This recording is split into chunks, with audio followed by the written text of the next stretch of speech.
Foundation Expo 88 and the 25th anniversary of World Expo 88 People's Committee. Again, continuing our special series of focus videos on the artworks and the people that made World Expo 88 the great success it was. And here we are in front of one of the larger works from Expo 88. You can just see it on Mr. Topping's right shoulder here, and it's Orbit. It's approximately 12 meters in height, and it was made of clad steel, and it was made by Evans Deacon Industries, and it was located just near behind the river stage at World Expo 88. And all the individual components of Orbit revolved around that central globe. So it made for a very stunning photo opportunity at World Expo 88, and of course with all the drama of the river stage and all the excitement happening around the river stage. And it was also just behind the Queensland Pavilion as well, so in a very central focus area for the Expo 88 site. And we're here with Mr. Jeff Topping, as I mentioned to you, from myexpo88.info. We had a brief interview with Mr. Topping just a few seconds ago in our previous YouTube, but I thought I'd ask a bit about Mr. Topping's own memories from World Expo 88. So, what stands out for you, Jeff? Well, for me, it wasn't just about the entertainment or going there to have fun.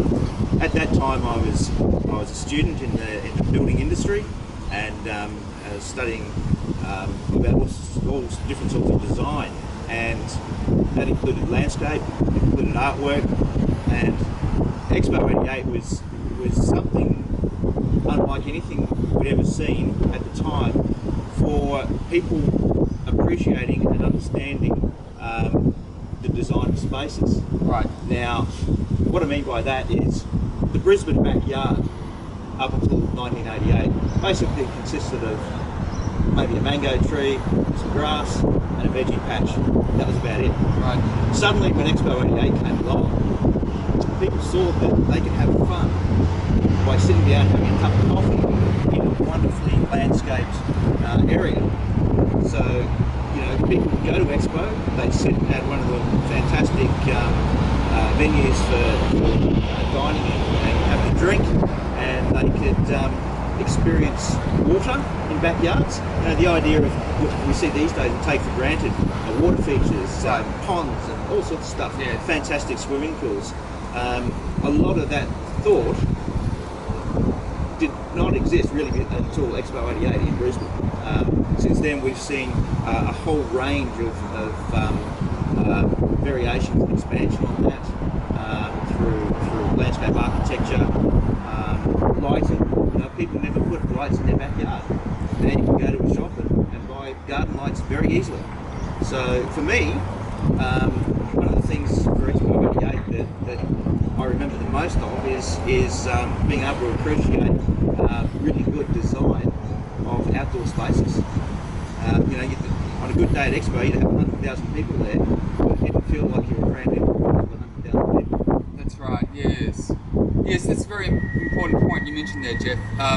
In fact, landscaping, all the various different types of shrubs and trees and flowers at World Expo 88 was a very important part of making the site more palatable to the visitor, and also it complemented very well with the art aspect, the open air sculpture garden aspect of the Expo 88 site as well.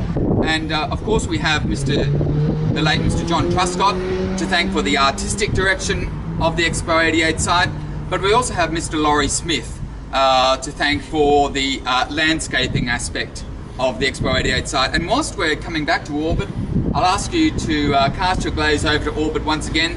Imagine what it was like during World Expo 88 when all the individual components were spinning around that central globe.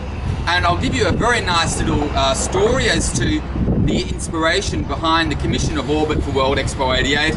And apparently the story goes is that John Truscott, the artistic director for Expo, he saw on a colleague's desk a little desk ornament, and it was actually a miniature of what you see right now, just about so high. And he sort of had this idea, can we do something like that several hundred times larger for World Expo 88? And he asked the right people, and hey presto, we have Orbit for World Expo 88. So as I mentioned too, very stunning work, large work, one of the largest works. Of course, Night Companion, the 88 metre high tower, was the largest artwork commissioned for World Expo 88, but this came in at second, at 12 metres in diameter. And here it is, just near the Gold Coast City Council, just off Wandle Road here in Southport on the Gold Coast in Queensland, Australia. So we thank Mr. Topping for your time this morning, and we thank you for listening today, and we hope to see you again on future YouTube Foundation Expo 88